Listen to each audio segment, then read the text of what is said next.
ರಾಜ್ಯದ ದಕ್ಷಿಣ ಕನ್ನಡ ಜಿಲ್ಲೆಯಲ್ಲಿ ಮತ್ತೆ ಮುಂಗಾರು ಮಳೆಯ ಅಬ್ಬರ ಜೋರಾಗಿದ್ದು ಮಳೆಯಿಂದ ಮತ್ತೆ ಕುಮಾರಧಾರ ಸ್ನಾನಘಟ್ಟ ಮುಳುಗಡೆಯಾಗಿದೆ. ಕಡಬದ ಕುಕ್ಕೆ ಸುಬ್ರಹ್ಮಣ್ಯದ ಕುಮಾರಧಾರ ಸ್ನಾನಘಟ್ಟ ಮುಳುಗಡೆಯಾಗಿದ್ದು ಘಟ್ಟ ಪ್ರದೇಶ ಕುಮಾರ ಪರ್ವತ ಸೇರಿ ಸುಬ್ರಹ್ಮಣ್ಯದಲ್ಲೂ ಭಾರಿ ಮಳೆಯಾಗ್ತಾ ಇದೆ. ಕುಮಾರಧಾರ ಕಿಂಡಿ ಅಣೆಕಟ್ಟು ಸಂಪೂರ್ಣ ಮುಳುಗಡೆಯಾಗಿದೆ. ಕುಮಾರಧಾರ ನದಿಗೆ ಇಳಿಬೇಡಿ ಅಂತ ಭಕ್ತಾದಿಗಳಿಗೆ ಸೂಚನೆಯನ್ನ ಕೊಡಲಾಗಿದೆ.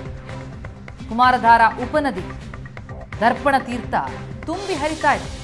ನದಿ ತೀರದಲ್ಲಿ ಭದ್ರತಾ ಸಿಬ್ಬಂದಿಗಳನ್ನ ಹೋಮ್ ಗಾರ್ಡ್ಸ್ಗಳ ನಿಯೋಜನೆಯನ್ನ ಮಾಡಲಾಗಿದೆ.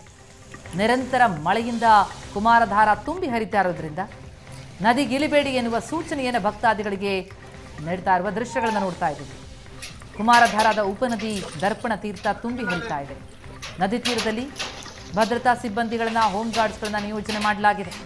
ಯಾರು ಸ್ನಾನಘಟ್ಟಕ್ಕೆ ಇಳಿಬೇಡಿ ಅನ್ನುವಂತಹ ಸೂಚನೆ ಕೊಡಲಾಗಿದೆ. ಸ್ನಾನಘಟ್ಟ ಮುಳುಗಡೆಯಾಗಿದೆ. ನಿರಂತರವಾಗಿ ಮಳೆ ಅಬ್ಬರಿಸ್ತಾ ಇದೆ. ಈ ಹಿನ್ನೆಲೆಯಲ್ಲಿ ನದಿ ಉಕ್ಕಿ ಹರಿತಾ ಇದೆ. ಉಪನದಿಗಳು ಕೂಡ ತುಂಬಿ ಹರಿತಾ ಇದೆ.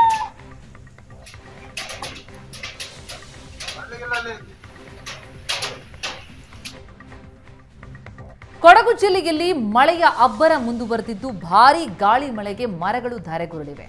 ಮಂಜಿಕೆರೆ ರಸ್ತೆಯಲ್ಲಿ ಹಲವು ಮರಗಳು ಧರಾಶಾಹಿಯಾಗಿವೆ. 7ನೇ ಹೊಸಕೋಟೆ ಮಂಜಿಕೆರೆ ರಸ್ತೆಯ ಸಂಪರ್ಕವೇ ಬಂದಾಗಿದೆ. ದೃಶ್ಯಗಳನ್ನು ನೋಡ್ತಾ ಇದ್ದೀವಿ.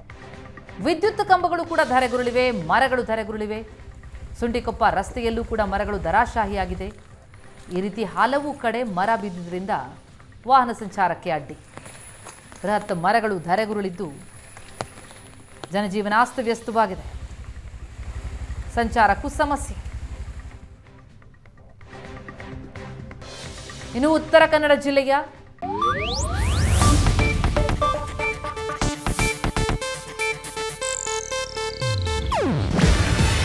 ಇದು ಏಷ್ಯಾನೆಟ್ ನ್ಯೂಸ್ ನೆಟ್ವರ್ಕ್ ಪ್ರಸ್ತುತಿ.